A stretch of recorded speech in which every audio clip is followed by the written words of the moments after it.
கொள்ள மாட்டார்கள். இது போன்ற மனிதர்களை திருக்குரான் சூரா அல் பக்ரா அத்தியாயம் 2:18 சும்மும் புக்முன் உம்யுன் ஃபஹும் லா யர்ஜூன், செவிடர்களாக, குருடர்களாக, ஊமையர்களாக இருக்கிறார்கள், இவர்கள் மீளவே மாட்டார்கள். இதேதான் பைபிளில் மத்தேயு சுவிசேஷத்தில் அதிகாரம் 13:13 அவர்கள் கண்டும் காணாதவர்களாயும் கேட்டும் கேளாதவர்களாயும் உணர்ந்து கொள்ளாதவர்களாயும் இருக்கிறார்கள். கருவியலின் வேறு சில விஷயங்களை பற்றி நேரம் இருக்கும் பட்சத்தில் என் மறுப்புரையில் பேசுவேன் இன்ஷா அல்லாஹ். இன்றைய வாதத்தின் தலைப்பையும் நான் சரியாக நிறைவேற்ற வேண்டும் அல்லவா? ஆகவே விஞ்ஞான ஒளியில் பைபிளை பார்ப்போம்.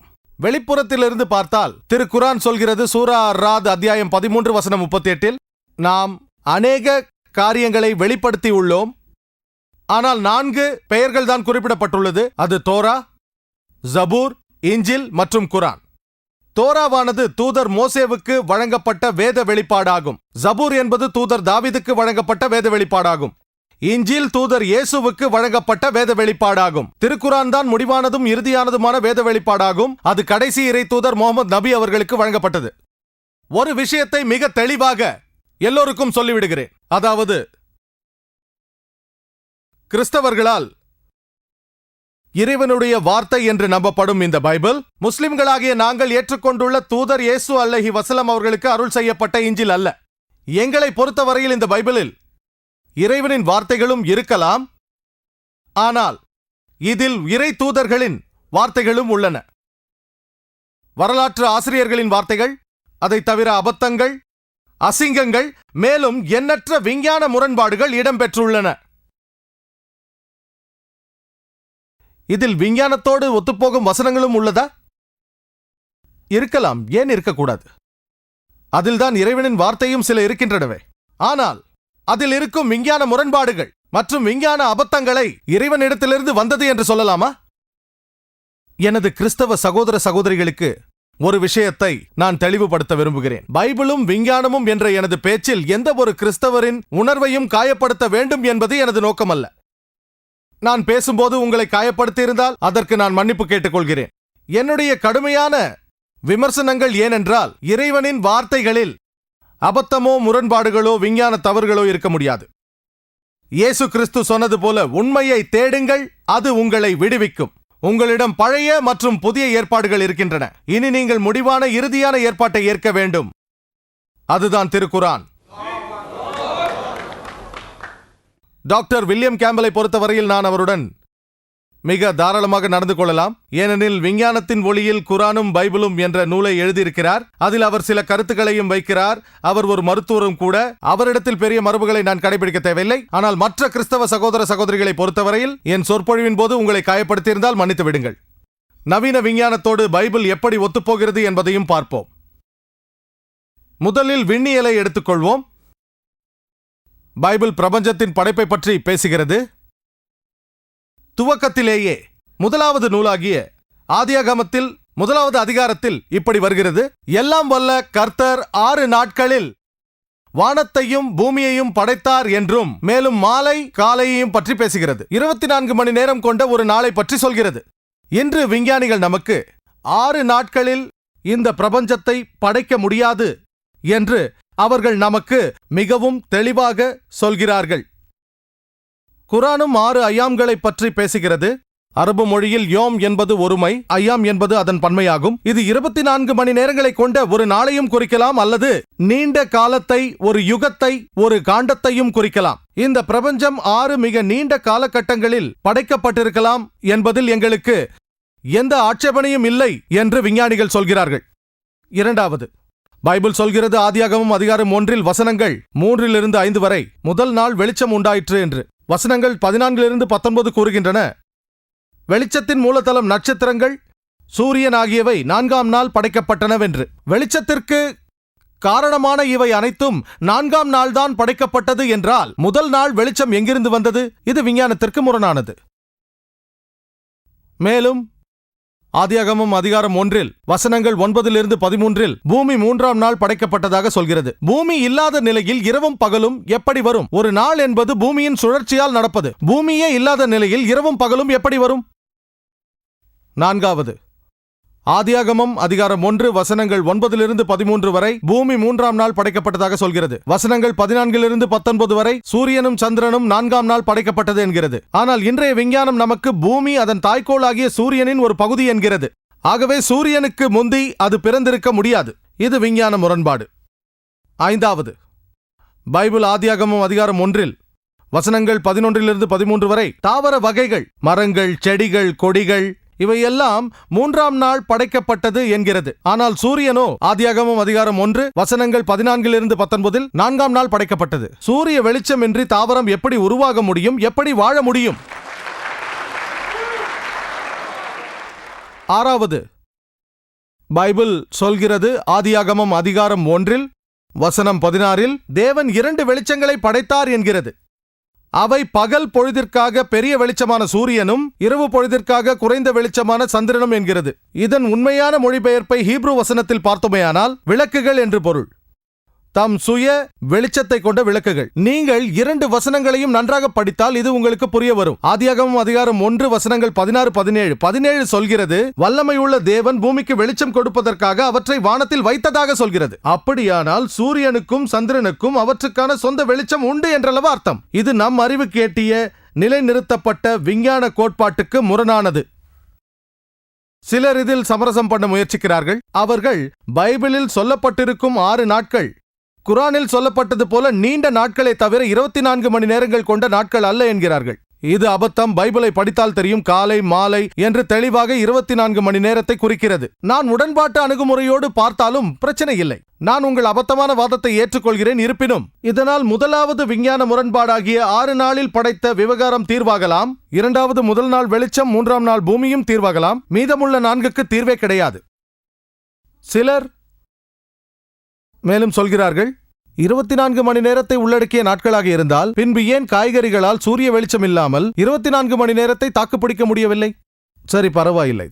தாவரங்கள் சூரியனுக்கு முன்பு படைக்கப்பட்டது என்கிறீர்கள். 24 மணி நேரம் தாக்குப்பிடிக்கும் என்கிறீர்கள். அதை நான் ஏற்றுக்கொள்கிறேன். ஆனால் 24 மணி நேர நாட்கள் மற்றும் நீண்ட நாட்களும் என்று நீங்கள் சொல்ல முடியாது. வடையை தின்பேன் தீர்ந்துவிடக் கூடாது என்றால் எப்படி? நீங்கள் நீண்ட காலகட்டம் என்றால் 1வது மற்றும் 3வது பிரச்சனைகள் தீரலாம். மற்ற 4 அப்படியே இருக்கின்றன. நீங்கள் 24 மணி நேரம் உள்ளடக்கிய நாட்கள் என்றால் 5வது பிரச்சனை மட்டும் தீரலாம். எஞ்சிய 5 பிரச்சனைகள் அப்படியே இருக்கின்றன. இது விஞ்ஞான முரண்பாடு என்று வேறென்ன? நான் பொறுப்பை டாக்டர் வில்லியம் கேம்பலிடமே விட்டு விடுகிறேன். நீண்ட நாட்கள் என்று சொல்லி 4 விஞ்ஞான முரண்பாடுகள் தான் இருக்கிறது என்று ஒப்புக்கொண்டாலும் சரி, அல்லது 24 மணி நேர நாட்கள் என்று சொல்லி பிரபஞ்சத்தின் படைப்பில் 5 விஞ்ஞான முரண்பாடுகள் தான் இருக்கிறது என்று அவர் ஒத்துக்கொண்டாலும் சரி. பூமி சம்பந்தமான கோட்பாட்டுக்கு வருவோம். இவ்வுலகம் எப்படி முடிவுக்கு வரும் என்று பல்வேறு விஞ்ஞானிகள் யூக கருத்துக்களை தருகிறார்கள். சிலர் சொல்வது சரியாகவும் சிலர் சொல்வது பிழையாகவும் இருக்கலாம். ஆனால் இந்த உலகம் அடியோடு அழியும் அல்லது என்றென்றும் நிலைத்திருக்கும். இரண்டும் ஒரே சமயத்தில் நடக்க முடியாது. அப்படி நடந்தால் விஞ்ஞான முரண்பாடாகும். ஆனால் அப்படித்தான் பைபிள் சொல்கிறது. பைபிளில் சொல்லப்பட்டிருக்கிறது. எபிரேயர் புத்தகத்தில் அதிகாரம் 1 வசனங்கள் 10-11, மேலும் சங்கீதம் அதிகாரம் 102 வசனங்கள் 25-26 அவை சொல்கிறது சகல வல்லமையுடைய தேவன் வானங்களையும் பூமியையும் படைத்தான், அவை அழியும் என்று வருகிறது. ஆனால் இதற்கு நேர் எதிரான கருத்து பைபிளில் பிரசங்கி புத்தகத்தில் அதிகாரம் 1 வசனம் 4 மேலும் சங்கீதம் அதிகாரம் 78 வசனம் 69 சொல்லப்படுவது என்னவென்றால் பூமி என்றும் நிலைத்திருக்கும் என்கிறது. எது விஞ்ஞானத்திற்கு முரணானது என்பதை தீர்மானிக்கும் பொறுப்பை டாக்டர் வில்லியம் கேம்பலிடமே விட்டுவிடுகிறேன். முதலாவதா அல்லது இரண்டாவதா? ஒன்று விஞ்ஞானத்திற்கு முரணாக இருக்க வேண்டும். இரண்டுமே நடக்க முடியாது. உலகம் ஒரே சமயத்தில் அழியவும் நிலைத்திருக்கவும் முடியாது. இது விஞ்ஞானத்திற்கு முரணானது. வானங்களை பற்றி பார்ப்போம். பைபிள் சொல்கிறது யோபு அதிகாரம் 26 வசனம் 11 வானத்தின் தூண்கள் நடுங்கும் என்று. ஆனால் திருக்குரான் சூரா லுக்மானில் அத்தியாயம் 31 வசனம் 10 வானங்களுக்கு தூண்கள் ஏதும் கிடையாது, நாம் பார்க்கவில்லையா என்கிறது. தூண்கள் ஏதும் இல்லாமல் வானம் நிற்பது உங்கள் கண்களில் படவில்லையா? வானத்திற்கு தூண் உள்ளதாக பைபிள் சொல்கிறது. வானத்திற்கு தூண்கள் இருப்பதோடு அல்லாமல் 1 சாமுவேலில் பைபிள் சொல்கிறது அதிகாரம் 2 வசனம் 8 மேலும் யோபு அதிகாரம் 9 வசனம் 6 மேலும் சங்கீதம் அதிகாரம் 75 வசனம் 3 பூமிக்கும் தூண்கள் இருப்பதாக சொல்கிறது. உணவு மற்றும் ஊட்டச்சத்து பற்றி பைபிள் என்ன சொல்கிறது என்று பார்ப்போம். பைபிள் சொல்கிறது ஆதியாகமம் அதிகாரம் 1 வசனம் 29 அது சொல்கிறது இதோ பூமியின் மேல் எங்கும் விதைகளும் சகல வித பூண்டுகளையும் விதை தரும் கனிகளாகிய சகலவித விருட்சங்களையும் உங்களுக்கு ஆகாரமாக கொடுத்தேன். புதிய அனைத்துலக பதிப்பு விதைகள் கொண்ட செடிகள், மரங்கள் தரும் பழங்கள் அனைத்தையுமே நீங்கள் உணவாக உட்கொள்ளலாம் என்கிறது. இன்று சாதாரண ஒரு பாமரருக்கும் தெரியும், தாவரங்களுள் மிக கொடிய நஞ்சு வகையும் உண்டென்று. இதில் சில வகை காட்டுப்பழங்கள், ஸ்ட்ரிச்னி, தத்துரா, அது மட்டும் இல்லாமல் ஆல்கலாய்டு, ஓலியாண்டர், பக்காய்பாய்டு, இது போன்ற தாவரங்களை நீங்கள் உண்டால் நீங்கள் நிச்சயமாக இறக்க நேரிடும். எப்படி படைத்த இறைவனுக்கு இதை தின்றால் மனிதன் சாவான் என்று தெரியாமல் போயிற்று? இந்த வகையான உணவுகளை டாக்டர் கேம்பல் அவரது நோயாளிகளுக்கு சிபாரிசு செய்ய மாட்டார் என்று எதிர்பார்க்கிறேன். உண்மையான விசுவாசி யார் என்று கண்டுபிடிப்பதற்கு விஞ்ஞானபூர்வமான ஒரு பரிசோதனை பைபிளில் உள்ளது. அது மார்க் சுவிசேஷம் 16வது அதிகாரம் 17 மற்றும் 18வது வசனத்தில் சொல்லப்படுகிறது. அதில், விசுவாசிக்கிறவர்களால் நடக்கும் அடையாளங்களாவன, என் நாமத்தினாலே அவர்கள் பிசாசுகளை துரத்துவார்கள், நவமான பாஷைகளை பேசுவார்கள், மேலும் சர்ப்பங்களை கையில் எடுப்பார்கள், சாவுக்கேதுவான யாதொன்றை குடித்தாலும் அது அவர்களை சேதப்படுத்தாது, வியாதியஸ்தர்கள் மேல் கை வைப்பார்கள், அப்போது அவர்கள் சொஸ்தமடைவார்கள். இது ஒரு விஞ்ஞானபூர்வமான சோதனை. விஞ்ஞான சொல் வழக்கில் சொல்வதானால் இதை உறுதிப்படுத்தும் சோதனை என்பார்கள். உண்மையான கிறிஸ்தவ விசுவாசியை கண்டுபிடித்து விடலாம். என் வாழ்வின் கடந்த 10 ஆண்டுகளில் நான் ஆயிரக்கணக்கான கிறிஸ்தவர்களை சந்தித்து பேசியிருக்கிறேன். ஆனால் அவர்களில் பைபிளின் இந்த சோதனையில் தேர்ச்சி பெற்ற ஒரு கிறிஸ்தவரை கூட நான் இதுவரை பார்த்ததே கிடையாது. இதுவரை நான் பார்த்த கிறிஸ்தவர்களில் யாரையுமே பார்த்ததில்லை விஷம் குடித்து உயிரோடு இருந்ததாக. மேலும் விஞ்ஞான சொல் வழக்கில் இதை பொய்ப்பிக்கும் சோதனை என்றும் சொல்வார்கள். அதாவது, ஒரு பொய்யன் இந்த சோதனைக்கு உட்பட்டு விஷம் குடித்தால் அவன் சாவான். ஆகவே ஒரு பொய்யன் இந்த சோதனைக்கு துணிய மாட்டான். நீங்கள் உண்மையான கிறிஸ்தவ விசுவாசி இல்லை என்றால் இந்த சோதனைக்கு துணிய மாட்டீர்கள். ஏனெனில் பொய்ப்பிக்கும் சோதனையை நீங்கள் முயற்சித்தால் கண்டிப்பாக தோற்பீர்கள். ஆகவே உண்மையான கிறிஸ்தவ விசுவாசி அல்லாத ஒருவர் இந்த சோதனைக்கு துணிய மாட்டார். டாக்டர் கேம்பல் எழுதிய விஞ்ஞானத்தின் ஒளியில் குரானும் பைபிளும் என்ற புத்தகத்தை நான் படித்திருக்கிறேன். மேலும் நான் நம்புகிறேன் அவர் ஒரு உண்மையான கிறிஸ்தவ விசுவாசி என்று. குறைந்தபட்சம் அவராவது இந்த பொய்மைப்படுத்தும் சோதனையை உறுதிப்படுத்த வேண்டும்.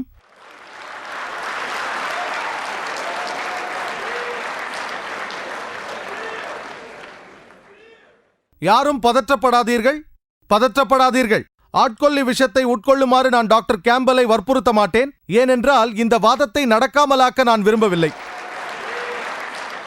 ஆனால் நான் அவரிடத்தில் புது பாஷைகளில், அதாவது அந்நிய பாஷைகளில் பேசும்படி கேட்டுக்கொள்கிறேன்.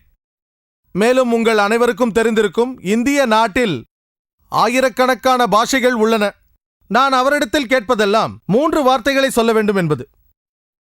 100 ரூபாய் என்று 17 உத்தியோகபூர்வ மொழிகளில் சொல்ல வேண்டும். இந்தியாவில் அத்தனை உத்தியோகபூர்வ மொழிகள் தான் இருக்கிறது. இதை டாக்டர் வில்லியம் கேம்பலுக்கு இன்னும் எளிதாக்க என்னிடம் ஒரு 100 ரூபாய் நோட்டு உள்ளது. மேலும் இதில் 17 மொழிகளிலும் எழுதப்பட்டுள்ளது. ஆங்கிலம் மற்றும் ஹிந்தி உட்பட. ஹிந்தியில் ஆரம்பித்து வைத்து அவருக்கு உதவுகிறேன். 100 ரூபாய் ஹிந்தியில்.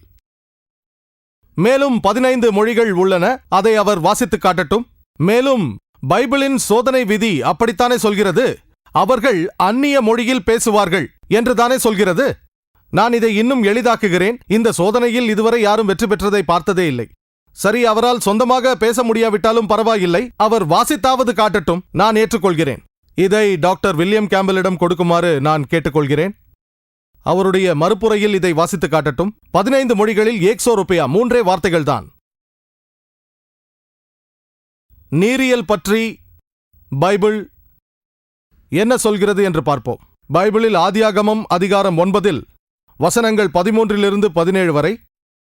அதில் கர்த்தர் நோவாவின் காலத்தில் பெரும் பிரளயத்தால் உலகை மூழ்கடித்து அந்த வெள்ளம் வடிந்த பிறகு அவர் சொன்னாராம், வானத்தில் வானவில்லை நான் போட்டு இனி ஒருபோதும் தண்ணீரால் உலகத்தை மூழ்கடிக்க மாட்டேன் என மனித இனத்திற்கு வாக்களித்தேன். ஒரு பாமரன் இது நல்லதுதானே, சரிதானே, என்று நினைக்கலாம். ஆஹா, வெள்ளத்தால் உலகம் மூழ்கடிக்கப்பட மாட்டாது, அதற்கு வானவில் ஒரு அத்தாட்சி என்று குதூகலிப்பான். சூரிய ஒளியின் சிதறலால் மழை அல்லது பனிமூட்டத்திற்கூடே வருவதுதான் வானவில் என்று இன்று அறிய வந்துள்ளோம். நோவா, அவருக்கு சாந்தி உண்டாகட்டும், அவரது காலத்திற்கு முன்பே ஆயிரக்கணக்கான வானவில்கள் வந்திருக்கலாம். ஆனால் நோவாவின் காலத்திற்கு முன்பு வானவில் தோன்றவில்லை என்று சொல்வது கதிர்கோட்ட வீதி அன்று இல்லை என்று சொல்வதற்கு ஈடாகும். இது விஞ்ஞான முரண்பாடுதான். மருத்துவ வட்டத்தில் பைபிளை அலசுவோம். பைபிளில் லேவியராகமம் அதிகாரம் 14 வசனங்கள் 49 53 வரை தொழுநோயிலிருந்து தன் வீட்டை பாதுகாக்க ஒரு நூதனமான வழியை பைபிள் சொல்கிறது. தொழுநோயிலிருந்து வீட்டை பாதுகாத்திட அது சொல்கிறது, 2 குருவிகளை எடுங்கள், ஒன்றை கொன்று மரத்துண்டின் மீது ஏற்றி உயிரோடு இருக்கும் மற்றொரு பறவையை ஓடும் நீரில் நனைத்து அதன் பிறகு அந்த இரத்தத்தை வீட்டிற்குள் 7 முறை தெளிக்க வேண்டுமாம். தொழுநோயிலிருந்து வீட்டை பாதுகாக்க குருவியின் இரத்தத்தை வீட்டிற்குள் தெளிப்பதா? இரத்தம் கிருமிகள், நுண்கிருமிகள், நஞ்சு ஆகியவற்றை கடத்துவதற்கு ஏற்ற ஊடகம் என்று தெரியும். டாக்டர் வில்லியம் கேம்பல் தன்னுடைய அறுவை சிகிச்சை கூடத்தை துப்புரவு செய்ய இந்த முறையை பயன்படுத்த மாட்டார் என நம்புகிறேன். அடுத்து லேவியராகமத்தில் அதிகாரம் 12 வசனங்கள் 1-5. மேலும் மருத்துவ ரீதியாக நமக்கு தெரியும், ஒரு தாய் ஒரு குழந்தையை பிரசவித்த பிறகு ஒரு குறிப்பிட்ட நேரம் வரை அசுத்தமாக இருப்பாள். இதை மத ரீதியாகவும் சொல்வதை நான் ஆட்சேபிக்கவில்லை. ஆனால் லேவியராகமம் அதிகாரம் 12 வசனங்கள் 1-5 வரை சொல்கிறது, ஆண் குழந்தை பெற்றால் அவள் 7 நாட்களுக்கு அசுத்தமாக இருப்பாளாம். அந்த அசுத்த நிலை மேலும் 33 நாட்களுக்கு நீடிக்குமாம். ஆனால் பெண் குழந்தையை பெற்றால் 2 வாரங்களுக்கு அசுத்தமாக இருப்பாள். அந்த அசுத்தம் 66 நாட்களுக்கு நீடிக்குமாம். சுருக்கமாக சொன்னால், ஒரு பெண் ஒரு ஆண் குழந்தையை, மகனை பெற்றால் 40 நாட்களுக்கு அசுத்தமாக இருப்பாள். ஆனால் அதுவே ஒரு பெண் குழந்தையை பெற்றால் 80 நாட்களுக்கு அசுத்தமாக இருப்பாள். இதற்கு டாக்டர் வில்லியம் கேம்பலை விஞ்ஞானபூர்வமாக பதிலளிக்க வேண்டுகிறேன். பெண் குழந்தை ஒன்றை பெற்றால் ஆண் குழந்தையை விட 2 மடங்கு அதிகமாக அசுத்தம் நீடிப்பது எப்படி? விபச்சாரத்தை நிரூபிக்க பைபிள் ஒரு அருமையான யோசனையை சொல்கிறது. ஒரு பெண் விபச்சாரம் செய்துவிட்டாள் என்று கண்டுபிடிப்பது எப்படி? எண்ணாகமம் புத்தகத்தில் 5வது அதிகாரம் வசனங்கள் 11-31 வரை சுருக்கமாக சொல்கிறேன். அது சொல்கிறது, ஆசாரியன் ஒரு பாண்டத்தில் புனித நீரை எடுத்து தரையில் இருக்கும் அசுத்தத்தை எடுத்து அந்த பாண்டத்தில் கலந்து பிறகு அந்த கசப்பான நீரை அவர் சபித்த பிறகு அந்த பெண்ணை குடிக்கச் செய்ய வேண்டும். அந்த பெண் விபச்சாரம் செய்திருந்தால் அதை குடித்த பிறகு சாபம் அவள் உடலில் இறங்கி வயிறு வீங்கி அவள் தொடை அழுகும். பொதுமக்கள் அவளை சபிப்பார்கள். அவள் விபச்சாரம் செய்யவில்லை என்றால் அவள் சுத்தமானவளாக குழந்தையை பெற்றெடுப்பாளாம். ஒரு பெண் விபச்சாரத்தில் ஈடுபட்டாளா இல்லையா என்று கண்டுபிடிக்க என்ன ஒரு அருமையான வழி! இன்று உலகத்தில் பல நாடுகளில் பல நீதிமன்றங்களில் விபச்சார குற்றம் சுமத்தப்பட்ட பெண்களின் வழக்கு குவிந்து கிடக்கின்றது. யாரோ ஒருவர் அந்த பெண் விபச்சாரத்தில் ஈடுபட்டு விட்டாள் என்று குற்றம் சுமத்தியதின் அடிப்படையில். 2 ஆண்டுகளுக்கு முன்பு செய்தித்தாள்களிலும் மீடியாவிலும் நான் கேள்விப்பட்டது, இந்த மகத்தான நாட்டின் ஜனாதிபதி பில் கிளின்டன் ஒரு பாலியல் கேவலத்தில் மாட்டியிருந்ததை நான் கேள்விப்பட்டேன். இந்த அமெரிக்க நீதிமன்றங்கள் அவரின் விபச்சார நடவடிக்கையை ஆய்வதற்கு இந்த கசப்பு தண்ணீர் சோதனையை செய்திருக்கலாமே. அவர் உடனே விடுதலையாகியிருப்பாரே.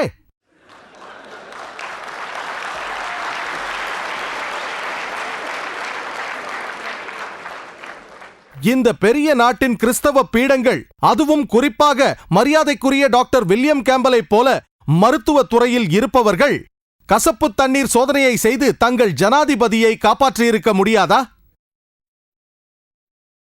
கணிதவியல் விஞ்ஞானத்தின் ஒரு முக்கிய கிளை, ஒரு பிரிவாகும்.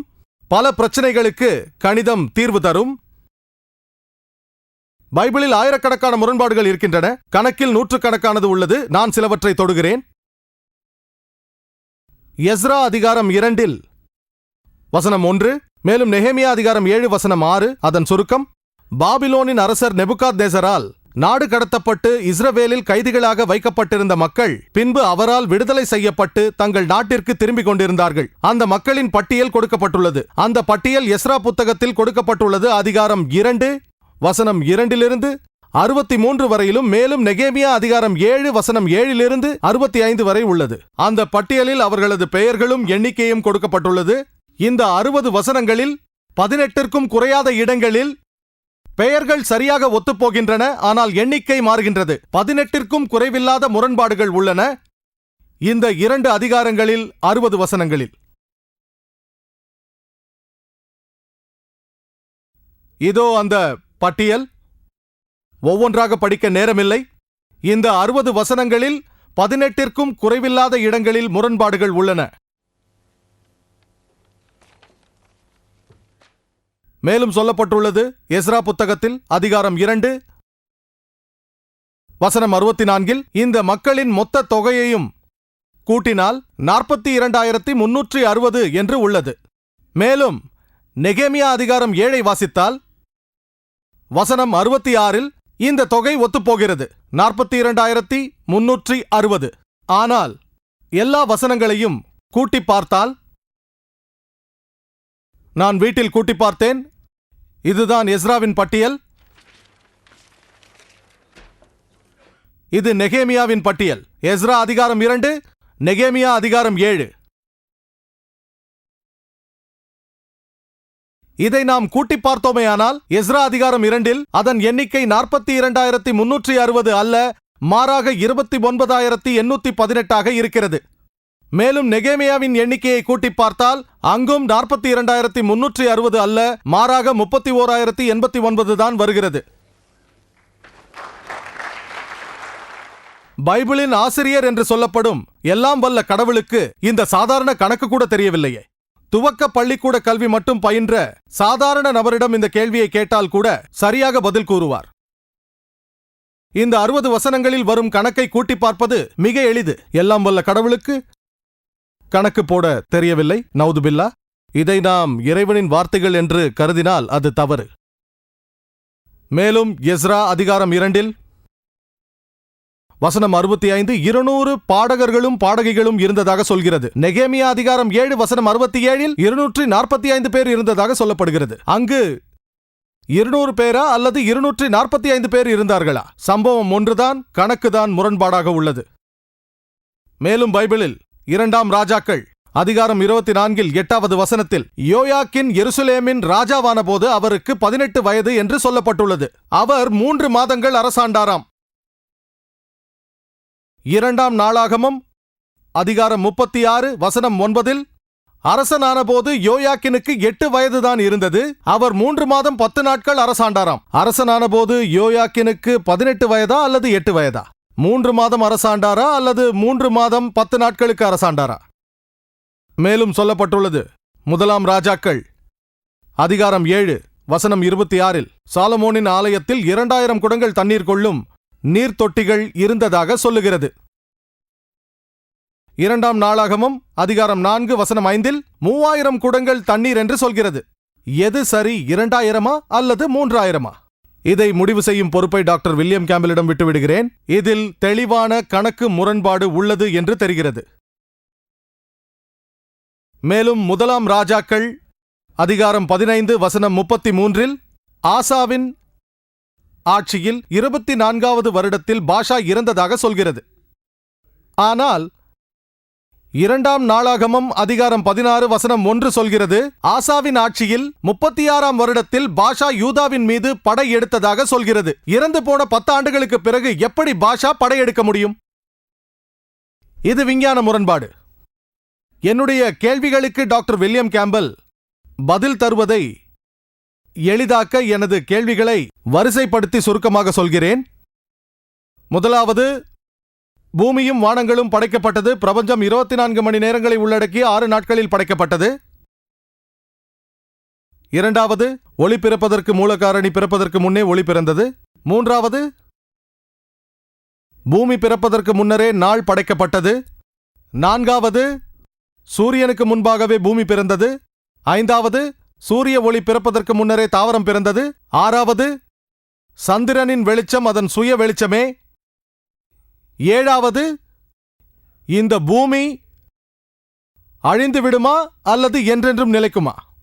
எட்டாவது, பூமிக்கு தூண்கள் உண்டு. ஒன்பதாவது, வானங்களுக்கும் தூண்கள் உண்டு. பத்தாவது, எல்லா தாவரங்களையும் உண்ணலாம், விஷப்பூண்டுகள் உட்பட என்று கர்த்தர் சொன்னதாக பைபிள் சொல்வது.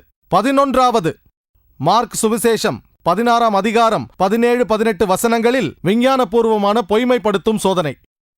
12வது, ஆண் குழந்தையை விட பெண் குழந்தை பிறப்பினால் ஒரு பெண் அனுபவிக்கும் 2 மடங்கு கால அசுத்த நிலை. 13வது, தொழுநோயிலிருந்து தன் வீட்டை காப்பாற்ற இரத்தத்தை பயன்படுத்துவது. 14வது, ஒரு பெண் விபச்சாரி என்பதை கண்டுபிடிக்க கசப்பு தண்ணீர் சோதனை. 15வது, எஸ்ரா 2ஆம் அதிகாரம், நெகேமியா 7ஆம் அதிகாரம் ஆகிய அதிகாரங்களில் 60 வசனங்களில் 18 முரண்பாடுகள். தனித்தனியாக 18 என்று கணக்கிடவில்லை, ஒன்றாகவே கணக்கிட்டிருக்கிறேன். 16வது, 2 அதிகாரங்களில் கூட்டுத்தொகை வேறுபடுகிறது. 17வது, 200 பாடக பாடகியர்களா அல்லது 245 பேர் இருந்தார்களா? 18வது, யோயாக்கின் ஆட்சிக்கு வரும்போது அவருக்கு வயது 18 அல்லது 8? 19வது, அவர் 3 மாதங்கள் ஆட்சி செய்தாரா அல்லது 3 மாதம் 10 நாட்களா? 20வது, சாலமோனிடம் 2000 குடங்கள் இருந்ததா அல்லது 3000 இருந்ததா? 21வது, தான் இறந்து போன 10 ஆண்டுகளுக்கு பிறகு பாஷா எப்படி யூதாவின் மீது படையெடுக்க முடியும்? 22வது, வானத்தில் ஒரு வானவில்லை வைத்து இனி ஒருபோதும் இந்த பூமியை தண்ணீரால் மூழ்கடிக்க மாட்டேன் என்று எல்லாம் வல்ல கர்த்தர் செய்த சத்தியம். பைபிளில் உள்ள நூற்றுக்கணக்கான விஞ்ஞான முரண்பாட்டு அபத்தங்களில் வெறும் 22ஐ மட்டுமே நான் இங்கு பட்டியலிட்டுள்ளேன். டாக்டர் வில்லியம் கேம்பலை இதற்கு பதில் தருமாறு வேண்டுகிறேன். அவர் உடன்பாட்டு அணுகுமுறையை கடைபிடித்தாலும் சரி அல்லது முரண்பாடாக அணுகினாலும் சரி, அவர் அறிவுபூர்வமாக இவற்றை அணுகினால் நான் பட்டியலிட்டிருந்த 22 அம்சங்களை விஞ்ஞான ரீதியாக நிரூபித்திட அவரால் முடியவே முடியாது. இயேசு கிறிஸ்து அலைஹி வஸல்லம் அவர்கள் இறை தூதர் என்றும் அவர்களுக்கு அருளப்பட்ட வேதமே இஞ்சில் என்றும் இந்த பைபிள் இஞ்சில் அல்ல என்றும் அதில் சில இறைவனின் வார்த்தைகள் இருக்கலாம், மற்ற விஞ்ஞான முரண்பாடுகள் இறைவனின் வார்த்தைகள் அல்ல. திருக்குரானின் வசனத்தை கூறி என் உரையை முடித்துக் கொள்கிறேன். சூரா அல் பக்ரா அத்தியாயம் 2 வசனம் 79. فويل للذين يكتبون الكتاب بأيديهم ثم يقولون هذا من عند الله ليشتروا به ثمنا قليلا فويل لهم مما كتبت أيديهم وويل لهم مما يكسبون. சொற்ப விலைக்கு விற்று சிறிது லாபம் பெறுவதற்காக தம் கைகளாலேயே ஒரு நூலை எழுதி பின்னர் இது அல்லாஹ்விடமிருந்து வந்துள்ளது என்று கூறுவோருக்கு கேடுதான். எனவே அவர்கள் கைகள் எழுதியதும் அவர்களுக்கு கேடுதான், அவர்கள் சம்பாதித்ததும் அவர்களுக்கு கேடுதான். وآخر دعوانا الحمد لله رب العالمين.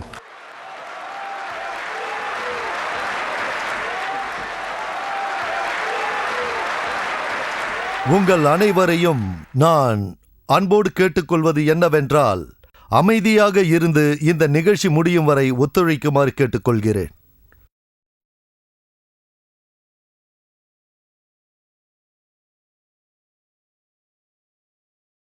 இப்பொழுது டாக்டர் ஜாகிர் நாயக் அவர்களுக்கு மறுப்பளிக்க டாக்டர் வில்லியம் கேம்பலை அழைக்கிறேன்.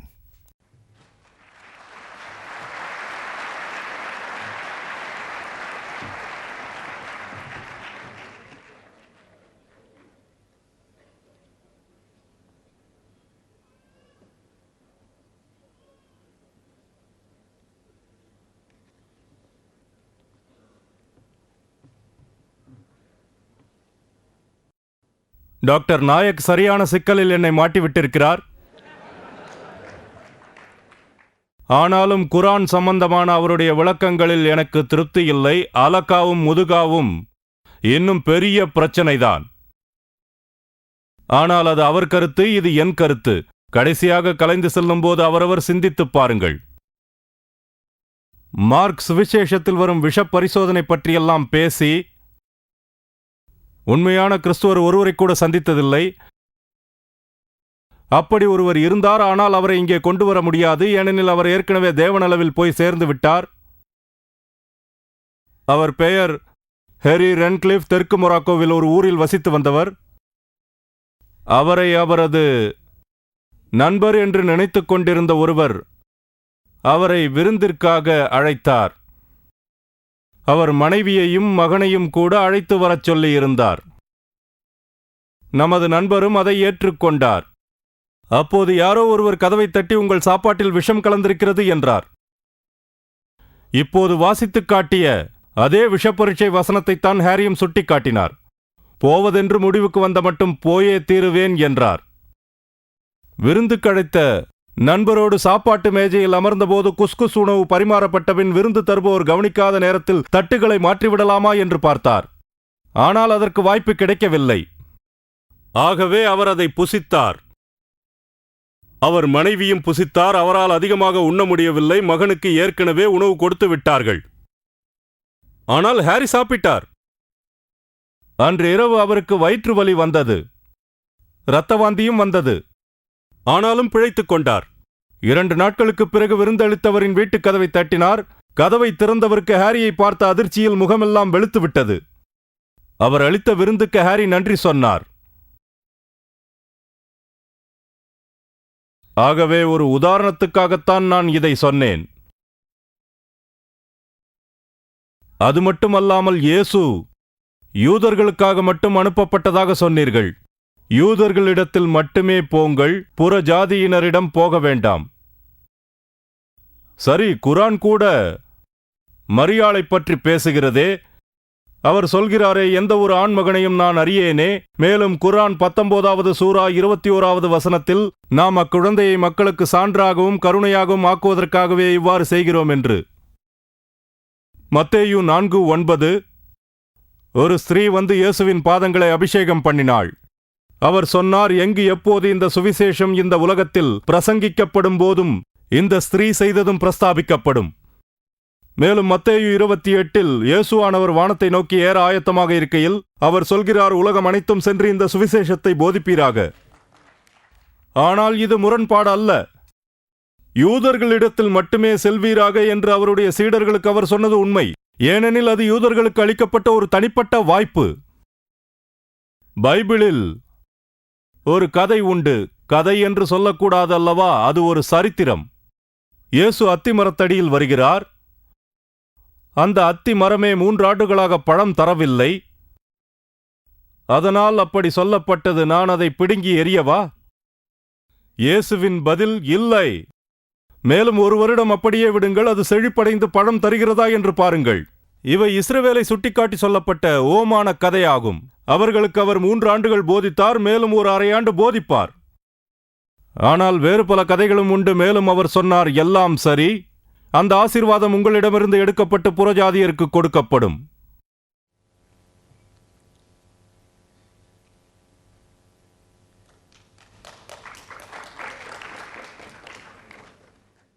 டாக்டர் நாயக் நாளை பற்றியும் காலங்களைப் பற்றியும் பேசினார். பைபிளில் சொல்லப்பட்டிருக்கின்ற நாள் கூட ஒரு நீண்ட காலமாக இருக்கக்கூடும். டாக்டர் புக்கைல் அவருடைய நூலில் வலியுறுத்துவது போல 24 மணி நேரமாக இருக்க வேண்டும் என்ற அவசியமில்லை. அவை நீண்ட காலகட்டம்தான் என்று நானும் நம்புகிறேன். இன்னும் பல பிரச்சனைகளை அவர் சுட்டிக்காட்டியுள்ளார். நான் மறுக்கவில்லை. ஆனால் அவற்றிற்கு தெளிவான பதில் என்னிடத்தில் இல்லை. ஆனால் நான் இதை பற்றி பேசுவேன்.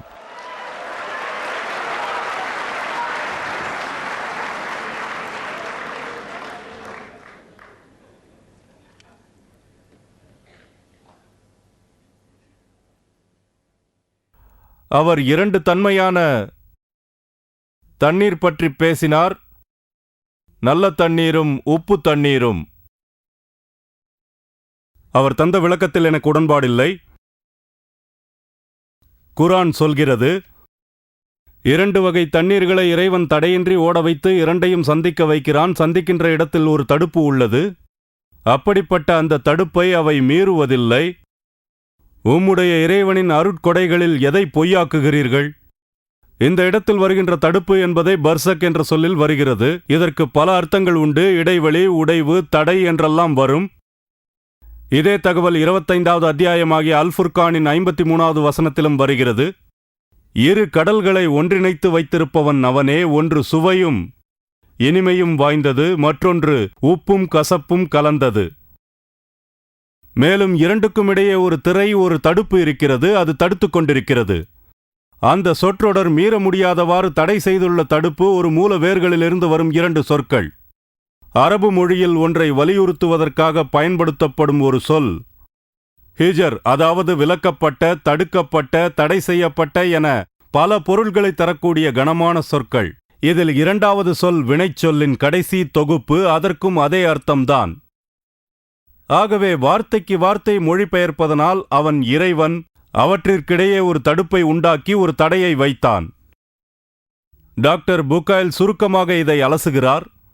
இறுதியில் ஒத்துக்கொள்கிறார். பிறகு நீண்ட தூரத்துக்கு அப்பால் அவை கலப்பதாக சொல்கிறார். ஒரு விஞ்ஞானி நண்பர் இதை பற்றி சொன்னதாவது, உப்பு நீரும் நல்ல நீரும் அவை இயற்பியல் ரீதியாக பிரிக்கப்பட்டுள்ளன. ஆறும் கடலும் கலக்கின்ற போது உப்பு நீர் சற்று பின்தள்ளப்படுவது சகஜம். ஆனால் அங்கே தடையேதும் இல்லை. வெப்ப விசையியல் ரீதியாக இரண்டும் கலப்பது தானாக நடப்பது. வெப்பத்தன்மை குறைவு ஒரு காரணம். இது இயற்பியல் ரீதியான ஒரு தடை. அது இரண்டும் கலப்பதற்கு மிக நீண்ட நேரம் எடுக்கும். நானே இதை ஒரு சிறிய சோதனை மூலம் செய்து பார்த்தவன். துனிசியாவில் எனக்கு ஒரு நண்பர் உண்டு. அவர் 8 கை விலங்கான ஆக்டோபஸை வேட்டையாடுவதில் ஆர்வம் உள்ளவர். நானும் ஒருமுறை அவரோடு கடலுக்கு சென்று படகிலிருந்து தண்ணீரில் குதித்து படகை சுற்றி நீந்திக் கொண்டிருந்தேன். அப்போது திடீரென்று அங்கு ஒரு கடல் சுழி வந்தது. அப்போது மேல் தண்ணீர் குளிராகவும் கீழ்த்தண்ணீர் சூடாகவும் இருந்தது. இது எப்படி சாத்தியமாகும் என்று நான் வியப்படைந்தேன். பிறகு நான் புரிந்து கொண்டேன். அதாவது குளிர்ந்த நீர் ஆற்றிலிருந்து வருகிறது. கடல் நீர் கடினமானது. ஆகவே அது அடியிலும் லேசான நல்ல தண்ணீர் அதற்கு மேலும் இருப்பது இயல்புதானே. இங்கு தடை என்ன இருக்கிறது?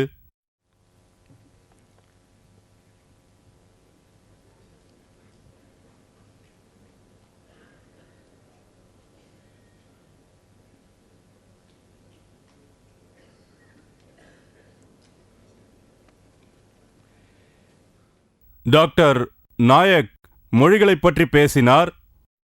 நிச்சயமாக இந்திய மொழிகளைப் பற்றி எனக்கு தெரியாது.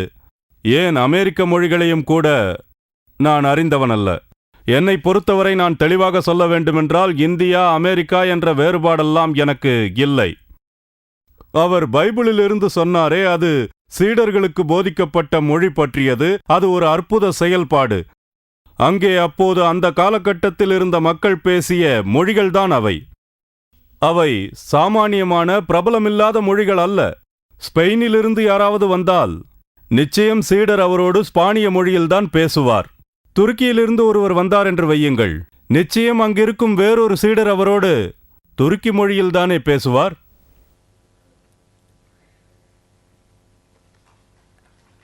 நான் இப்போது வேறு ஒரு விஷயத்திற்கு வரலாம் என்று இருக்கிறேன்.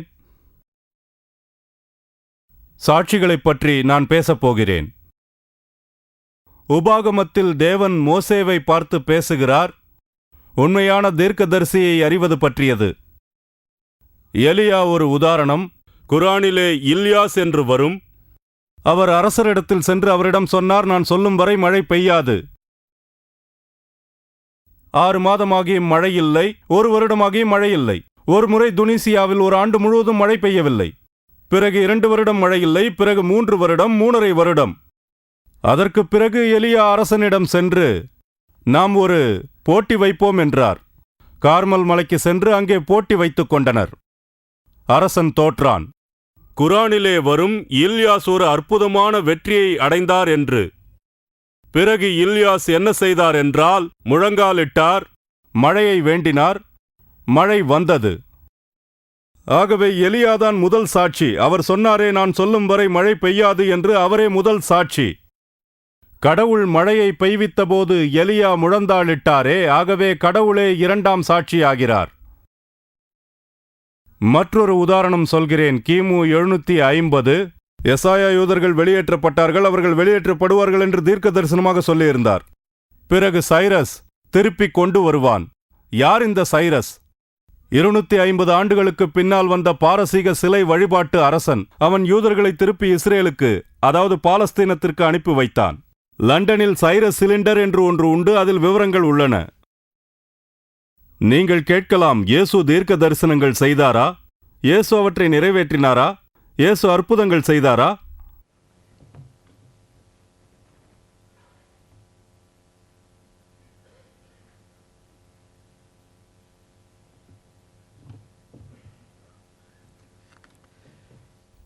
நாம் தீர்க்க தரிசனங்களை கணக்கியல் ரீதியாக ஆய்வோம். இதை நிகழ்வியல் கோட்பாடு என்பார்கள். நாம் இந்த தீர்க்க தரிசனம் நிறைவேறக்கூடிய சாத்தியக்கூறுகளை இப்போது கணக்கெடுப்போம். உதாரணமாக டாக்டர் நாயக்கிடம் 10 சட்டைகள் இருக்கின்றன என்று வைத்துக் கொள்ளுங்கள். அவரிடம் சிகப்பு சட்டை இருப்பது எனக்கு தெரியும். நாளை அதை அவர் அணிவார் என்று நான் சொல்கிறேன். அடுத்த நாள் அணிகிறார். நான் ஒரு தீர்க்கதரிசி என்று சொல்லிக் கொள்ளலாமா? இல்லை இல்லை, இது ஒரு தற்செயல் நிகழ்ச்சிதானே என்று நண்பர்கள் சொல்வார்கள். சரி, டாக்டர் சாமுவேலிடம் 2 ஜோடி ஷூக்களும் 1 ஜோடி செருப்பும் இருக்கிறது என்று வைத்துக் கொள்ளுங்கள். அடுத்த நாள் டாக்டர் நாயக் அவர்கள் எந்த சட்டை அணிவார் என்றும் டாக்டர் சாமுவேல் அவர்கள் செருப்பு அணிந்து வருவார் என்றும் முன்னறிவிப்பு செய்கிறேன். அதோடு டாக்டர் ஷபீல் அகமதிடம் 5 தொப்பிகள் உள்ளன, ஆனால் அவர் தலைப்பாகை அணியப் போகிறார் என்கிறேன். நான் சொன்ன அனைத்தும் நடக்கும் என்பதற்கான சாத்தியக்கூறுகள் என்ன? உறுதியாக சொல்ல முடியுமா? அது எப்படி வேண்டுமானாலும் இருக்கலாம். அதாவது 10இல் 1, 5இல் 1, 3இல் 1, 150இல் 1 நடக்கலாம். என்னை பொறுத்தவரையில் இப்படித்தான் நடக்கும். கண்ணாடி ஒளிவில்லையை தயவு செய்து பொருத்தி காட்டுவீர்களா? அதாவது திரையை கீழே இறக்குங்கள்.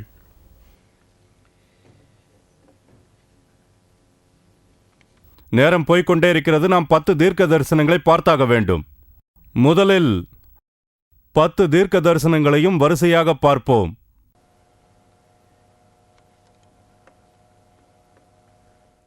முதலாவது, இது எரேமியாவில் வரும் தீர்க்க தரிசனங்கள் கிமு 600. தாவீதின் சந்ததியிலிருந்து தோன்றும் மீட்பாளர். நாட்கள் நெருங்கிக் கொண்டிருக்கிறது. கர்த்தர் பிரகடனம் செய்து கொண்டிருக்கிறார், நான் தாவீதுக்கு நண்பனை உருவாக்குவேன். தாவீது அறிவுள்ள அரசர். எது சரியோ எது நீதியோ அதை பூமியில் நிலைநாட்டுவார். கர்த்தரே யேகோவா, அதாவது நேர்மையாளர். 6வது மாதம் நிறைவேறியது. கடவுள் கேப்ரியேலை மரியாளிடத்தில் அனுப்பினார். அந்த வானவர் அவளுக்கு சொன்னார், மரியாளே, பயப்படாதே, பாராய், நீ கருத்தரிப்பாய், ஒரு மகனைப் பெறுவாய். அவர் இயேசு என்று அழைக்கப்படுவார். அவர் மகத்தானவராகவும் மிக்க மேலோனின் குமாரன் என்றும் தேவனான கர்த்தர் தாவீதின் சிம்மாசனத்தை அவருக்கு அளிப்பார். அவருடைய ராஜ்யத்தில் முடிவே இராது. மேலும் அவளிடம் சொன்னார், பரிசுத்த ஆவி உன்மீது இறங்கும், மிக்க மேலோனின் சக்தி உன்மீது இறங்கும். ஆகவே பிறக்கின்ற குழந்தை பரிசுத்தவான் என்று அழைக்கப்படும். சரி, தாவீது முதலாவதாக இருந்தான். அவன் சாதாரண ஒரு சிறிய குடும்பத்தைச் சார்ந்தவன். ஆனால் அவன் அரசனான பிறகு அவன் குடும்பம் பிரபலமடைந்தது. அப்போது அரசனுக்கு 5வது ஒன்றுவிட்ட சகோதரன் ஒருவன் இருந்தது நினைவுக்கு வந்தது. ஆகவே 200 யூதர்களில் ஒருவன் தாவீதின் குடும்பத்தைச் சார்ந்தவன் என்று நான் யூகிக்கிறேன்.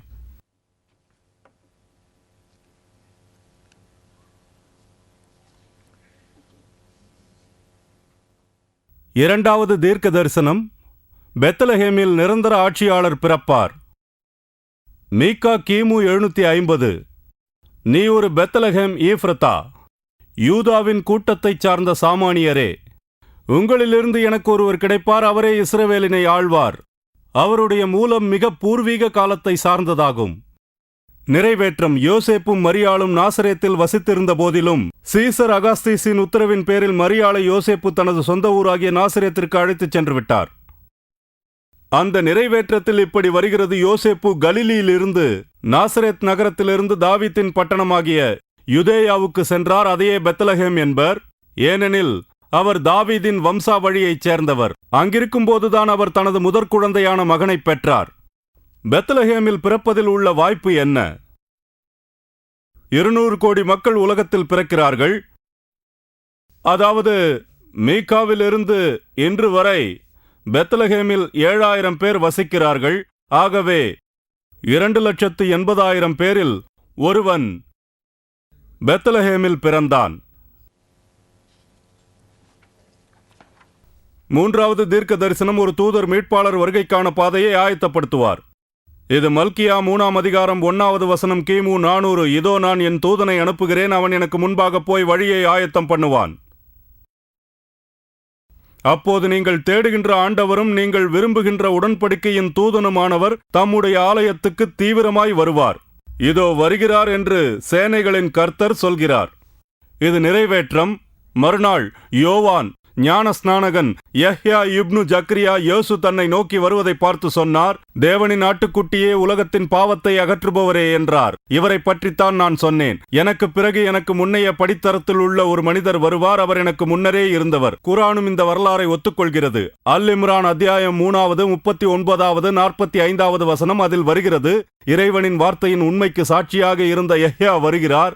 அதாவது அவர் பெயர் மரியாளின் மகன் இயேசு கிறிஸ்து என்பதாகும். யஹ்யா அவருக்கு முன்னோடி. சரி, எத்தனை தலைவர்களுக்கு இப்படி முன்னோடிகள் வந்திருக்கிறார்கள்? சொல்ல முடியாது.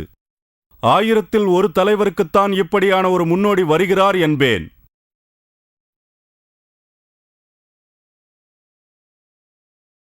நான்காவது தீர்க்க தரிசனம். மீட்பாளர் ஏராளமான அடையாளங்களையும் அற்புதங்களையும் காட்டுவார். ஏசாயா 750 நாம் பார்க்கிறோம். பயந்த நெஞ்சமுடையவர்களை பார்த்து சொல், தைரியமாய் இரு, பயப்பட வேண்டாம், உம்முடைய தேவன் வந்து உம்மை காப்பாற்றுவார். அப்போது குருடர்களின் கண் திறக்கும், செவிடர்களுடைய காது செயல்படும், நொண்டி முடவர் மானைப் போல் துள்ளி ஓடுவர், ஊமையர் நாவு மகிழ்ச்சியில் எக்காளமிடும். இது நிறைவேற்றம். சுவிசேஷம் சொல்கிறது, குர்ஆனும் சொல்கிறது இயேசு அற்புதங்களை ஆற்றினார் என்று. பைபிள் அற்புதங்களை செய்த 4 தீர்க்கதரிசிகளை மட்டுமே சொல்கிறது, மோசே, எலையா, எலைசா மற்றும் இயேசு. இயேசு மட்டுமே தீர்க்க தரிசனத்தில் குறிப்பிட்டுள்ளது போல 4 வகையான அற்புதங்களை செய்தவராவார். சில நேரங்களில் தன்னிடம் வந்த அனைத்து நோயாளிகளையும் குணப்படுத்தினார். அநேக முஸ்லிம்கள் 1,24,000 தீர்க்கதரிசிகள் வந்ததாக நம்புகின்றனர். அந்த எண்ணிக்கையின்படியே 1,24,000 பேரில் இயேசு ஒரே ஆள். 5வது தீர்க்க தரிசனம். இந்த அடையாளங்கள் இருந்தும் அவருடைய சகோதரர்களே அவரை எதிர்த்தனர். கிமு 1000 தாவீதின் பாடல்களில் அவர் சொல்கிறார், என்னுடைய சகோதரனுக்கே நான் புற ஆளாகிவிட்டேன், என் தாயினுடைய மகன்களுக்கு நான் அந்நியனாகிவிட்டேன். யோவானில் அவர் நிறைவேற்றத்தை தருகிறார். அவருடைய சகோதரர்களே அங்கிருந்து கிளம்பி யூதேயாவிற்கு செல்லுமாறு சொன்னார்கள். அவருடைய சகோதரர்களே அவரை நம்பவில்லை. ஒரு கேள்வி வரலாம், எத்தனை ஆட்சியாளர்கள் தன்னுடைய குடும்பமே தன்னை எதிர்ப்பதை கண்டிருப்பர்? எத்தனையோ அரசர்கள் சொந்த உறவினர்களாலேயே தூக்கி எறியப்பட்டிருப்பார்கள். ஆகவேதான் நாம் சொல்கிறோம், இதையெல்லாம் சிந்தித்து பார்க்க வேண்டும். 6வது தீர்க்க தரிசனம். கிமு 520 ஜக்கரியா சொல்லியிருப்பதாவது, நேராக கொண்டாடுங்கள், ஏ சியோனின் குமாரத்தியே, எருசலேமின் குமாரத்தியே, கூக்குரலிடு, பாராய், உன்னுடைய ராஜா உன்னளவில் வருகிறார். அவர் நீதியானவர், இரட்சண்யம் தருபவர், எளிமையானவர், கழுதையின் மீது சவாரி செய்பவர். நிறைவேற்றம். அடுத்த நாள் பெரிய ஜனத்திரள் சில ஈச்ச ஓலைகளை கையில் எடுத்துக்கொண்டு ஹோசன்னா என்று கத்தியவாறே அவரை தரிசிக்கச் சென்றனர். தேவனின் நாமத்தால் வருபவர் ஆசீர்வதிக்கப்பட்டவரே, இஸ்ரவேலின் ராஜா ஆசீர்வதிக்கப்பட்டவரே. அங்கு இயேசு ஒரு இளம் கழுதையை பிடித்து அதன் மீது அமர்ந்து கொண்டார். இது அற்புதம் அல்ல, இது வழக்கத்துக்கு மாறானதும் அல்ல. ஆனால் அங்கு அந்த பெரிய ஜனத்திரளிலிருந்து தேவனின் பெயரால் வருபவர் ஆசீர்வதிக்கப்பட்டவரே என்று அந்த கூட்டம் அவரை புகழ்ந்தது. எத்தனை ஆட்சியாளர்கள் எருசலேத்திற்குள் நுழைந்தார்கள்! எத்தனை ஆட்சியாளர்கள் கழுதையின் மேல் அமர்ந்து நுழைந்தார்கள்! இந்த காலத்தில் அவன் மெர்சிடிஸில் தான் வருவான். 100 ஆட்சியாளர்தான் என்று நான் சொல்கிறேன். 7வது தீர்க்க தரிசனம். ஆலயம் அழிக்கப்படுவதை இயேசு முன்னறிவிப்பு செய்கிறார். அவரே இந்த தீர்க்க தரிசனத்தை செய்தார். இதை இயேசு கிபி 30 அளவில் சொன்னார். இயேசு ஆலயத்திலிருந்து வெளியில் வந்தார். அவருடைய சீடர்களில் ஒருவர் சொன்னார், போதகரே, பாரீர், என்னே அற்புதமான கற்கள், என்னே அற்புதமான கட்டடங்கள். அவருக்கு இயேசு சொன்னார், இந்த பிரம்மாண்டமான கட்டடங்களை பார்த்தீரா? ஒரு கல்லாயினும் மற்றொரு கல்லின் மீது தாங்காது, எல்லாம் கீழே சரிந்துவிடும். நிறைவேற்றம். 40 ஆண்டுகளுக்கு பிறகு கிபி 70 ரோமர் தளபதி டைட்டஸ் எருசலேமை நீண்ட காலம் முற்றுகையிட்டு கைப்பற்றினான். டைட்டஸ் அந்த ஆலயத்தை விட்டுவிடத்தான் நினைத்தான். ஆனால் யூதர்கள் அதற்கு தீ வைத்தார்கள். யூதர்கள் இப்படித்தான் எதிர்பார்ப்பார்கள், அப்புறம் அழிக்கப்படுவார்கள். இது அவர்களுக்கு சகஜம். ஆகவே நான் சொன்னேன், 5 வாய்ப்பில் 1. 8வது தீர்க்க தரிசனம். அந்த மீட்பாளர் சிலுவையில் அறையப்படுவார். கிறிஸ்துவுக்கு முன் 1000 ஆண்டில் சங்கீதங்களில் தாவீது எழுதினார், கொடியவர்கள் கூட்டம் ஒன்று என்னை சுற்றி வளைத்தது, என் கையிலும் பாதங்களிலும் துளைத்து குடைந்தனர். அதாவது தாவீது இப்படி சாகவில்லை, அவர் படுக்கையில் மரணித்தார். அவருடைய பாதங்களோ கைகளோ துளைக்கப்படவில்லை. லூக்கா இந்த நிறைவேற்றத்தை பேசுகிறது. அவர்கள் கபாலம் என்ற இடத்திற்கு வந்து இயேசுவை மற்ற குற்றவாளிகளோடு சிலுவையில் அறைந்தார்கள். ஒருவன் அவருடைய வலது பக்கம், மற்றவன் இடது பக்கம். நம்முடைய கேள்வி, எத்தனை பேரில் ஒருவர் சிலுவையில் அறையப்படுகிறார்? நான் சொல்கிறேன், 10,000-இல் ஒருவர். 9வது தீர்க்க தரிசனம். அவர்கள் அவர்களுடைய ஆடைகளை பங்கிட்டுக் கொள்வார்கள். மறுபடியும் இங்கு தாவீது பேசுகிறார். அவர்கள் என் ஆடைகளை பங்கிட்டுக் கொண்டு என் நீள் அங்கிக்கு திருவுளச்சீட்டு போட்டனர். 19வது அதிகாரத்தில் யோவான் இந்த நிறைவேற்றத்தை குறிப்பிடுகிறார். பட்டாளத்தவர் இயேசுவை சிலுவையில் அறைந்தபோது அவருடைய உடைகளை எடுத்து 4 பங்குகள் வைத்து ஆளுக்கொன்றை எடுத்துக்கொண்டார்கள். அவருடைய உள்ளாடையை மட்டும் விட்டு விட்டார்கள். அது தைக்கப்படாததாக இருந்தது. மேலிருந்து கீழ் வரை ஒரே துணியில் நெய்யப்பட்டதாக இருந்தது.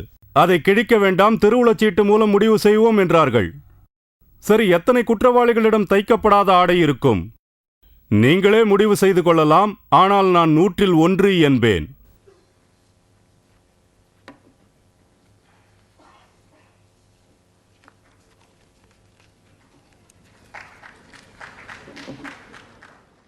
பத்தாவது தீர்க்க தரிசனம். நிரபராதியாக அவர் இருந்தபோதும் தீயவர்களோடும் சேர்த்தே அவர் மரணத்தின் போது கணிக்கப்படுவார்.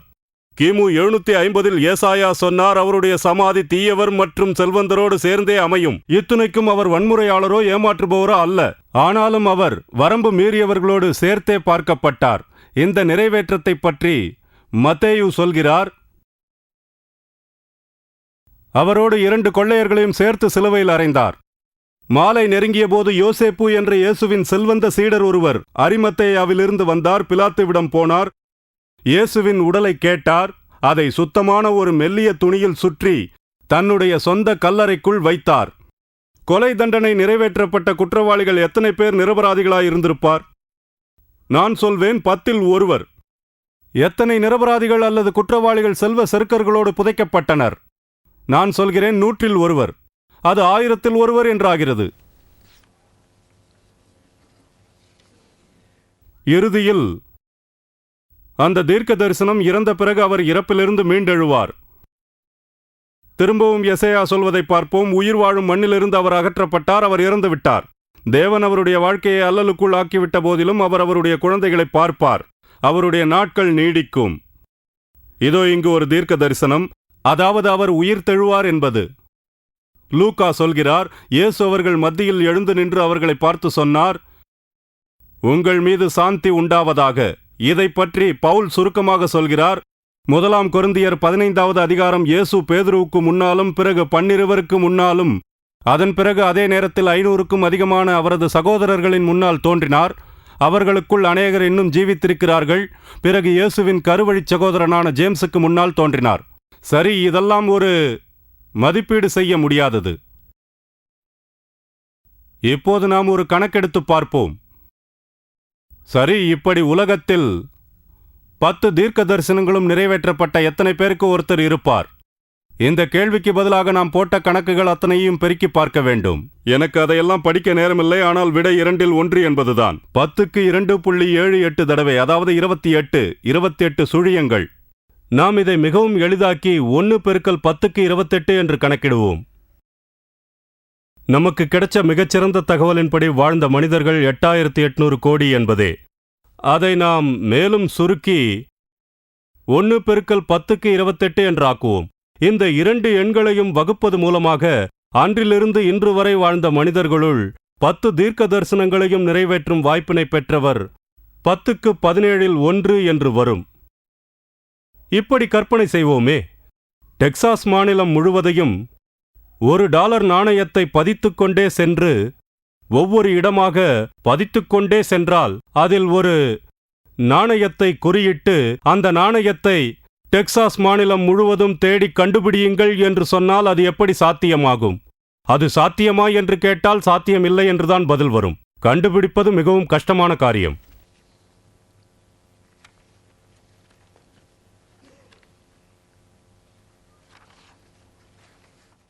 நான் சிக்கலில் மாட்டியிருக்கிறேன், கொஞ்சம் பொறுங்கள். இன்னும் எத்தனையோ தீர்க்க தரிசனங்கள். தீர்க்கதரிசி தாவீது அல்லது எசேயாதான் முதல் சாட்சி. தேவனின் நிறைவேற்றம், அது 2வது சாட்சி. இயேசுவின் சீடர்களை இவற்றை எழுத்தில் பதிய வைத்தது தேவனே. இவையெல்லாம் பைபிள் யெகோவா இலேஹிமிடமிருந்து வந்த சத்தியமே என்பதற்கு ஆதாரங்கள். சுவிசேஷம் சொல்கிறது, இயேசு கர்த்தரிடமிருந்து வந்து நமது பாவங்களுக்காக அவர் தண்டனையை ஏற்றுக்கொண்டார். இது நல்ல செய்தி. குரானில் இருப்பது கொடுமையான செய்தி. 16ஆம் அத்தியாயமாகிய 61வது வசனத்தில், மனிதர்கள் இழைக்கும் அக்கிரமங்களுக்காக அல்லாஹ் அவர்களை பிடிப்பதாயிருந்தால் பூமியில் எந்த உயிரினத்தையும் அவன் விட்டு வைத்திருக்க மாட்டான். பிரச்சனை என்னவென்றால், நன்மையே செய்தவர்கள் கூட ஈடேற்றம் அடைவார்கள் என்பது உறுதியில்லை என்பது குர்ஆனின் தெளிவான கூற்று. அடுத்ததாக அத்தியாயம் அல்கசஸில் பாவ மன்னிப்பு தேடி விசுவாசித்து நன்மையை செய்பவன் அசகன், ஒருவேளை அவன் வெற்றி அடையலாம். அத்தஹரீம் அத்தியாயத்தில், விசுவாசிகளே, அல்லாவின் அளவில் எவர் தூய நெஞ்சத்தோடு பாவ மன்னிப்பு தேடுகிறீர்களோ ஒரு கால் உங்களுடைய இறைவன் உங்களிலிருந்தும் உங்கள் தீய செயல்களை அகற்றிவிடலாம். அடுத்ததாக தௌபா அத்தியாயத்தில், இறைவனின் பள்ளி வாசல்களில் இறைவனையும் இறுதி நாளையும் விசுவாசித்து வணக்கங்களை சரியாக நிறைவேற்றி தான தர்மங்களை செய்து அல்லாவையன்றி வேறு எதற்கும் அஞ்சாதவர்களே தொழலாம். இவர்களே நேர்வழி செல்பவர்களாக இருக்கக்கூடும். முடிவாக மிக தனிமையில் ஆகிறான். விசுவாசிக்காதவனோ நிச்சயமாக நரகத்திற்கே போகிறான். ஆனால் விசுவாசிக்கிறவனோ நியாய தீர்ப்பு நாளன்று தன்னந்தனியாக அல்லாவின் முன் நிற்கிறான். அவனுக்காக தலையிடுபவரோ நண்பரோ கிடையாது. அவனுக்கு இருக்கின்ற ஒரே நம்பிக்கை, ஒரு கால் அவன் இறைவனின் கருணையை பெறலாம், பெறுவது சாத்தியமாகலாம். இந்த அகராதியில் நடக்கலாம், கிடைக்கலாம், ஆகலாம், சாத்தியப்படலாம், ஒரு கால் நிறைவேறலாம் என்றுதான் அசகன் என்ற வார்த்தைக்கு பொருள் தரப்பட்டுள்ளது. ஆக்ஸ்போர்டு அகராதியில் பர்ஹாப்ஸ் என்ற ஆங்கில சொல்லுக்கு அரபு மொழியில் அசகன் என்று பொருள் தரப்பட்டுள்ளது. ஒருவேளை இது உண்மையாக இருந்தாலும் கொடுமையானது. மறுபுறத்தில் சுவிசேஷத்தில் நல்ல செய்தி இருக்கிறது. இயேசு சொன்னார், நான் சேவிக்கப்பட வரவில்லை, சேவை செய்ய வந்தவன், அநேகருக்காக என் உயிரை பணயமாக வைக்க வந்தவன். பவுல் அவர்களுடைய மற்றொரு வசனம், அந்த சீடர் சொல்கிறார், நீங்கள் உங்களுடைய வாயால் இயேசுவே கடவுள் என ஒப்புக்கொண்டு சாவிலிருந்து கர்த்தர் எழுப்பப்பட்டார் என்பதை நம்புவீர்களானால் நீங்கள் உடனடியாக காப்பாற்றப்படுவீர்கள். இது ஒரு அற்புதமான நற்செய்தி. நிறைவேற்றப்பட்ட தீர்க்க தரிசனங்களின் ஆதாரங்களை என்னோடு நீங்களும் வாசிப்பீர்களாக. கிறிஸ்து மரணித்து மீண்டு எழுந்ததை 500 பேர் பார்த்தார்கள். பல தொல்பொருள் ஆய்வு கண்டுபிடிப்புகள் பைபிளை மெய்ப்பிக்கின்றன. பைபிளின் ஒரு பிரதியை வாங்கி அதை படியுங்களென உங்களை நான் கேட்டுக்கொள்கிறேன். உங்களுடைய ஆன்மாவுக்கு நற்செய்தி கிடைக்கும். கர்த்தர் உங்களை ஆசீர்வதிப்பாராக. நன்றி.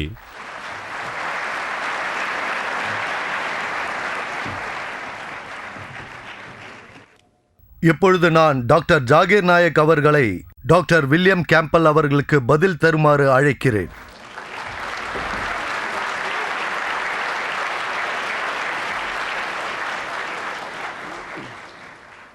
அல்ஹம்துலில்லாஹ் வஸ்ஸலாத்து வஸ்ஸலாம் அலா ரசூலில்லாஹ் வ அலா ஆலிஹி வஸஹ்பிஹி அஜ்மஈன்.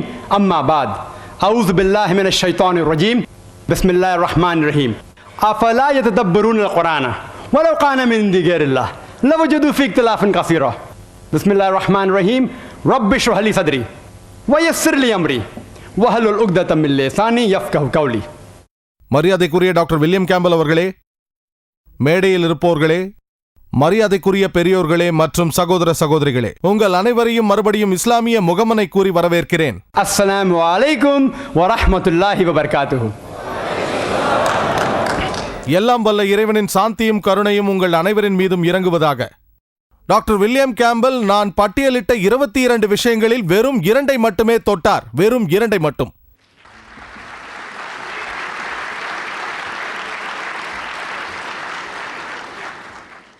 அதில் முதலாவது, பைபிளில் குறிப்பிட்டிருக்கின்ற நாட்கள் என்பவை நீண்ட காலகட்டங்கள் என்று அவர் இப்பொழுது சொன்னார். என் பேச்சில் நான் ஏற்கனவே இதற்கு பதில் சொல்லிவிட்டேன். குர்ஆனை போலவே நாட்கள் என்பவை நீண்ட காலகட்டங்கள் என்றால் உங்களால் 2 பிரச்சனைகளைத்தான் தீர்க்க முடியும். 6 நாட்களில் படைத்த பிரச்சனை, முதல் நாள் வெளிச்சம் வந்தது, 3ஆம் நாள் பூமி பிறந்தது. எஞ்சிய 4 பிரச்சனைகள் அப்படியே இருக்கின்றன. ஆகவே டாக்டர் வில்லியம் கேம்பல் நாட்களை நீண்ட காலகட்டங்கள் என்றார். 6 முரண்பாடுகளில் 2 மட்டும் அவர் தீர்த்து வைத்தார். படைப்பு சம்பந்தப்பட்ட எஞ்சிய 4 விஷயங்களை அவர் ஏற்றுக்கொள்கிறார். நல்ல விஷயம். அதற்கு பதில் கூறுவது கஷ்டம் என்றும் சொல்லிவிட்டார். அவர் தொட்ட 2வது விஷயம் விஞ்ஞான பூர்வமான பரிசோதனை. மார்க்கு அதிகாரம் 16 வசனங்கள் 17-18. அவர் சொன்னார், அவருடைய நண்பர் ஹாரி என்று பெயர் சரியாக தெரியவில்லை, மொரோக்கோவில் இது நடந்தது. அவர் குஸ்குஸ் சாப்பிட்டார். கிங் ஜேம்ஸ் வெர்ஷன் பைபிளும் சரி, டாக்டர் வில்லியம் கேம்பல் மேற்கோள் காட்டும் நியூ இன்டர்நேஷனல் வெர்ஷன் பைபிளும் சரி, விஷத்தை குடிக்க வேண்டும் என்று சொல்கிறது. சாப்பிட சொல்லவில்லை, குடிக்க வேண்டும்.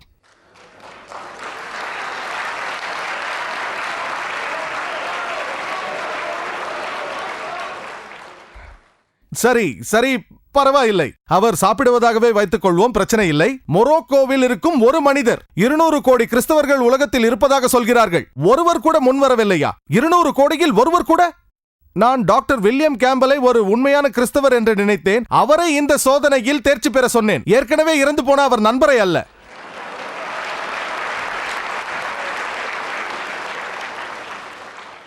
மேலும் அவர் வாய் வழியாக ரத்தம் வந்ததாக சொன்னார். டாக்டர் வில்லியம் கேம்பல் மட்டுமல்ல, நானும் ஒரு மருத்துவ டாக்டர் தான். விஷம் சாப்பிட்டால் ரத்தம் வரத்தான் செய்யும். நாங்களே நிறைய பேரை குணப்படுத்தி உள்ளோம். இதில் என்ன பெரிய விஷயம்? சோதனை என்னவென்றால், இப்பொழுது முன் வந்து இந்த சோதனையில் வெற்றி பெற்று அந்நிய பாஷைகளில் பேச வேண்டும். டாக்டர் வில்லியம் கேம்பல் சொன்னார், அதாவது அந்த காலகட்டத்தில் மார்க் 16 படித்தோமேயானால் அங்கிருந்தவர்கள் அந்த மக்களுக்கு தெரிந்த பாஷையில் பேசினார்கள் என்றார். அதுவும் அந்நிய பாஷைகள். டாக்டர் கேம்பலுக்கு அநேக இந்தியர்கள் இங்கு இருப்பது தெரியாது. பலருக்கு குஜராத்தி தெரியும், மராட்டி தெரியும், எனக்கும் தெரியும். நான் உங்களை சுச்சே என்று கேட்டால், ஒரு குறிப்பிட்ட மொழியில் கேட்டால், நீர் கொடு, நீர் கொடு, தமிழ், பதில் வராது. அந்நிய பாஷை, நீர் கொடு. யாருக்காவது தமிழ் தெரியுமா? அல்லது மலையாளம், வெள்ளம்? ஆம், சரியாக சொன்னார். நீங்கள் கிறிஸ்தவ விசுவாசியா? இல்லை, நான் அவரை கேட்டேன். நீங்கள் முஸ்லிமா? இருக்கட்டும், பரவாயில்லை. இது கிறிஸ்தவ விசுவாசிகளுக்காக விதிக்கப்பட்ட ஒரு பரிசோதனை. இங்கு இருக்கும் அநேகருக்கு அந்நிய பாஷைகள் தெரியும். நாம் செய்ய வேண்டியதெல்லாம் அவருடன் பேச வேண்டும். உங்கள் பெயர் என்ன? எப்படி இருக்கிறீர்கள்? அரபு மொழியில் கயஃபாலுக் உங்களுக்கே தெரியும். புது மொழிகள், உங்களுக்கு தெரியாத மொழிகள். நான் சொன்னதை நிரூபித்து விட்டீர்கள். இதுவரை என் முன்னே இந்த பரிசோதனையில் தேர்ச்சி பெற்ற ஒரு கிறிஸ்தவரை கூட நான் பார்த்ததில்லை. நான் சந்தித்த 1000 கிறிஸ்தவர்களில் இப்பொழுது 1001 என்று வைத்துக் கொள்ளலாம். டாக்டர் கேம்பலும் அதில் சேர்ந்து விட்டார். 2 கேள்விகளை மட்டுமே தொட்டிருந்தார். டாக்டர் வில்லியம் கேம்பல் என்னுடைய 20 கேள்விகளுக்கு பதில் சொல்லாமல் தீர்க்க தரிசனங்களை பற்றி பேச ஆரம்பித்து விட்டார். பைபிளில் விஞ்ஞானத்திற்கும் தீர்க்க தரிசனத்திற்கும் என்ன சம்பந்தம்? தீர்க்க தரிசனம் பரிசோதனைக்குரியதென்றால்